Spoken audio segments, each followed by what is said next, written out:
Hello, and welcome back to another episode for Project Seed Money. We are continuing our interview series of female authors in the encouragement of helping you to get started on your writing journey. Thank you so much for being here, and please welcome my guest, Christine Fonseca. Welcome, Christine. Thank you so much for being here. I'm very, very glad to have you, and thank you for being a part of our series. Oh, it's truly my pleasure. I'm honored to be here.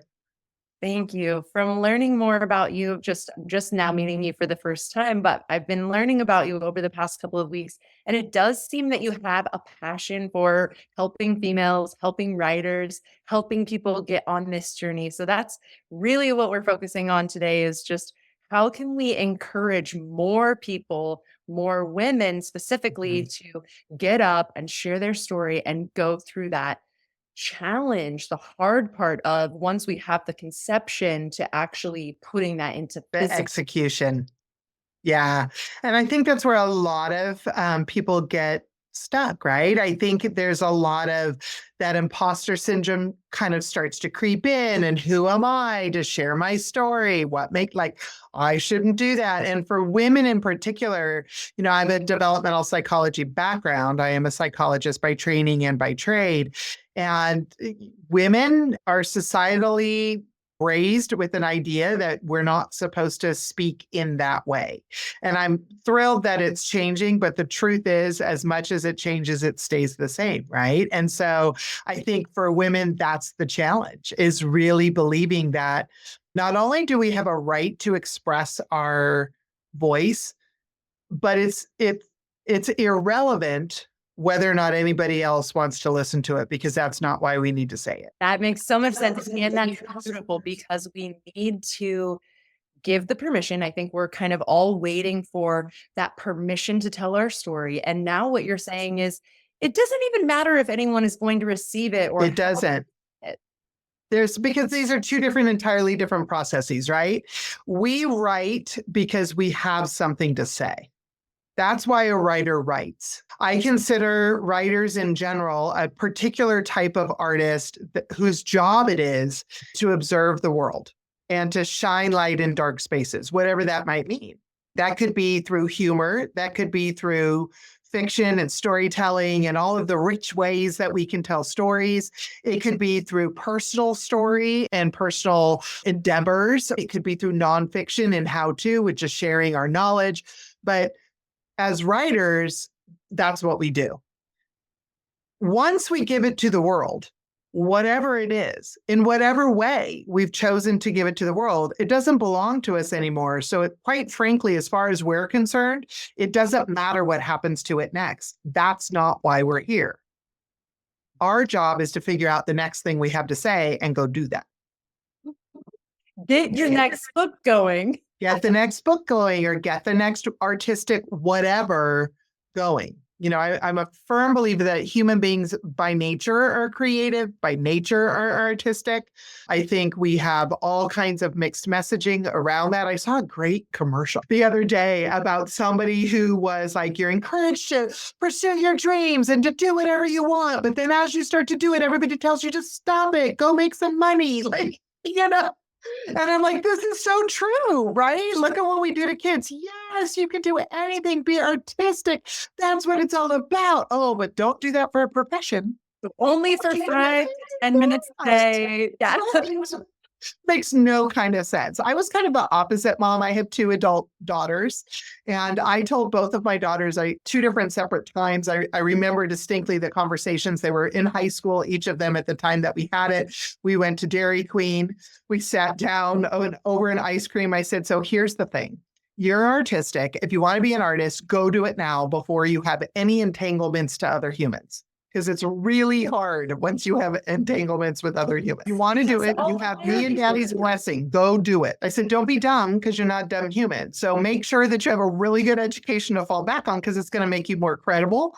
But don't be afraid to go do this thing that you really want to do. And so both of them are artists. It's fabulous. And they're both doing just fine. Thank you very much.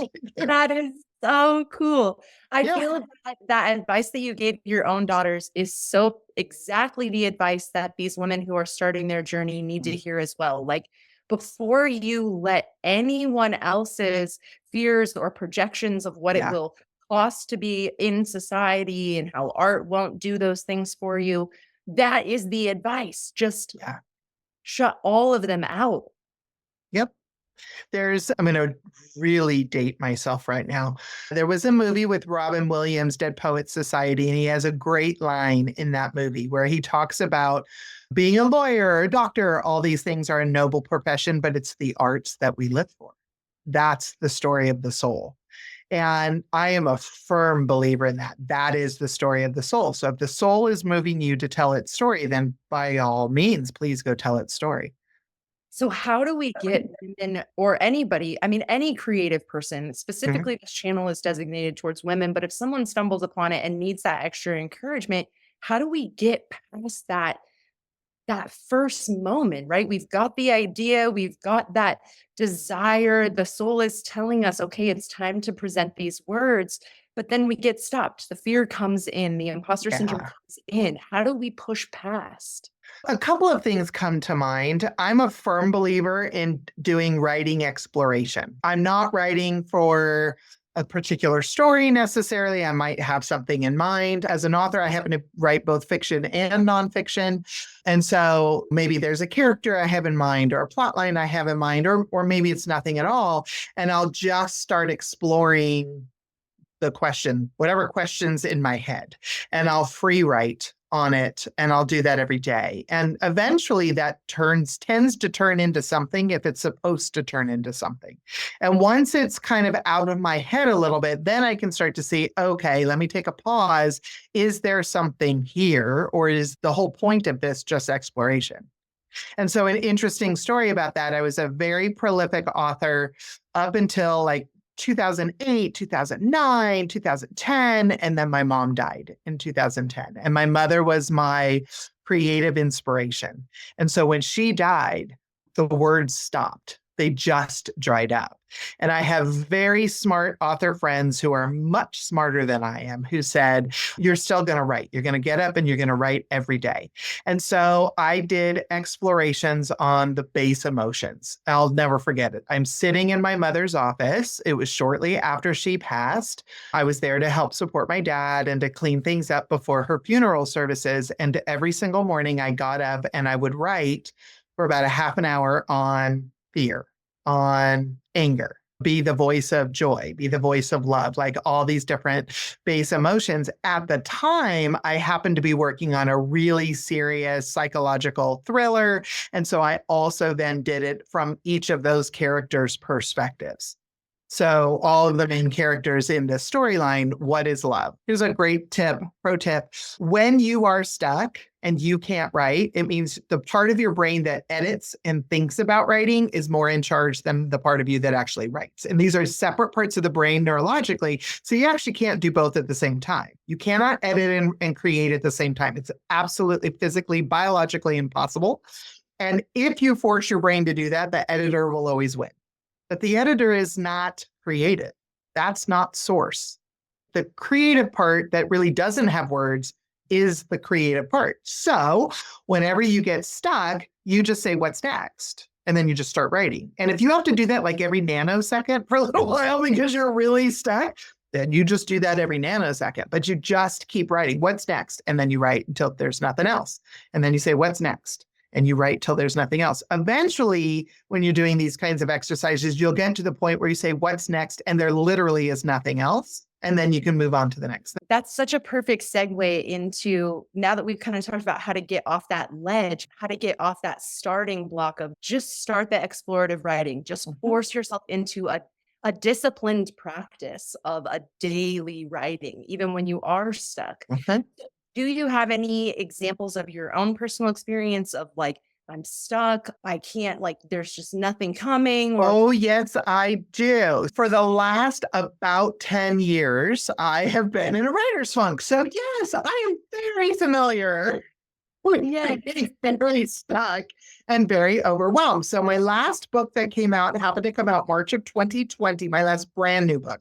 I just released the third edition of my very first book. We went into a third edition. And so that just released this month. And in between those two books was a pretty dry period for me. And I really was just not even interested in writing every day. Like, you could tell me to write every day and I'd be like, and for me, what I had to do is there was some internal healing. There was just some stuff that I just needed to clean up and heal, like many humans do, that was just kind of prohibiting my capacity to be creative. But like all creatives, like all humans, really, when you need to create, girl's going to create. And so then I just discovered other ways of creating, actually ways that brought me back to my childhood, things I did when I wasn't writing, when I was a little kid, and explored that and did that for a while. That's still a big part of what I do every day.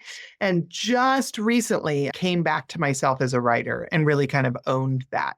And it was a lot of mind stupid stuff, right? That was getting in the way, that my own imposter syndrome, my own burnout, all of those kinds of things, forgetting all of the things I said to you in the very beginning, which is our job is to write it. Our job is not to worry about what people do with it after you've written it. And I had to learn that lesson all over again, because even though fundamentally I've just always believed that as a creative, and I'm really good at helping other people around that, I was not always so good. I'm not always so good about kind of remembering that myself. And so, yeah, I've been really, really stuck before. And I've gone weeks, months without even journaling, like with no form of writing whatsoever. But I just keep coming back to writer's got to write, And so I just keep coming back to that. And thankfully I have. Thankfully, those words never really go anywhere. I read a fabulous book by Elizabeth Gilbert, one of my favorite humans on the planet, who wrote Big Magic. And she said that your creative muse is always there. She's just waiting for you. And so that's what we have to remember, is she doesn't go anywhere. She doesn't hide. She doesn't play games. She doesn't do any of that. She is always there for you when you're ready. You just have to slow down long enough to remember she's there. Absolutely. So beautiful. And so important to remember that it is your calling and that you will come back to it. And it is okay to take these breaks and to give yourself the grace to even experience those periods of time. For myself, 100%. It's been 5 years since I've been able to write again. I wrote my book, I published a second edition, and then it's been 5 years. And still, when I sit down at the computer to write, it's not that brain that's turned on right now. I'm in editing and I can make adjustments. But when it comes to writing, I'm not at that point. I'm still in my healing period and I'm still learning how to step back into who I am as a person and remember the things that I'm capable of doing. But like you, I also stepped into other creative forms. I started learning how to sew, learning how to play the guitar. So, and all of those things have brought me back to writing once again. So it is kind of a beautiful cycle of, we might not always be in that writing creative phase, and that's okay too. It's the grace part. I think what you said around, giving yourself permission and grace to authentically show up in whatever that means for you in the moment. We're human beings and we're complicated and we're nuanced. So pretty much on any given day, at least some of us are going to be pretty darn messy. That's just how it is. And that needs to be okay. I don't know where along in our evolutionary trajectory we all just collectively decided that it wasn't okay to just be a mess. To be human. But somewhere we all decided that collectively. We all kind of made that, internal agreement that we weren't going to show up as a mess anymore. We weren't going to share the messiness that is what it means to be human. And what a shame. Because, the growth doesn't happen from the clean moments, and the creativity doesn't happen from the clean moments. It happens in the mess. I'm very blessed in the work that I get to do day in, day out. I do have a job that's not writing every day. I work as a developmental psychologist. I work as a school psychologist on school campuses. And I was working with a student today who was struggling because he's a pretty linear thinker, really, really likes nonfiction work, not a big fan of the novel, not a big fan of long form fiction, really doesn't see how it's relevant in his life. So he and I got to have this fabulously creative conversation. And I truly felt internally that it was no mistake that I was the one who got to have that conversation with him, because who better than a novelist, right? To have that conversation on the relevancy of a novel. And first I surprised him by just saying, well, first, do you realize that there are lots of adults who just read for fun, like novels? And he goes, I don't know about that. And I said, buddy, I read 30 a year at least. He goes, you read 30 novels a year? I go, sure do.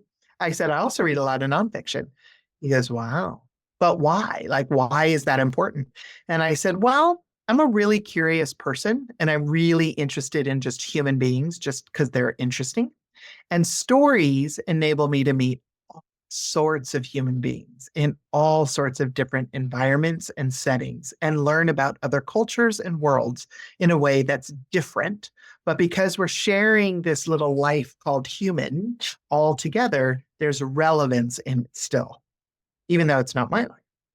And he goes, oh. And I said, now you like to build things with your hands and you like to like create stuff in that way. He goes, yeah, I really do. He's like a little future engineer. So I said, do you know that engineering has to be really creative too? Engineers have to be creative just like writers have to be creative. And what reading will give you is a gift for innovation and a gift of recognizing other types of creative endeavors, which then is going to make you a better engineer. He goes, oh, okay. I said, we just got to figure out how to build your tolerance for it. Because for whatever reason, in the way in which you're doing it right now, the way in which you're learning it, isn't working for you. So we just got to figure out how to make that match better. I said, but don't throw the novel out just because you don't like how you're learning it. And I go, it also could be that the novel you're reading is not the most interesting novel to you. Maybe you need a different story.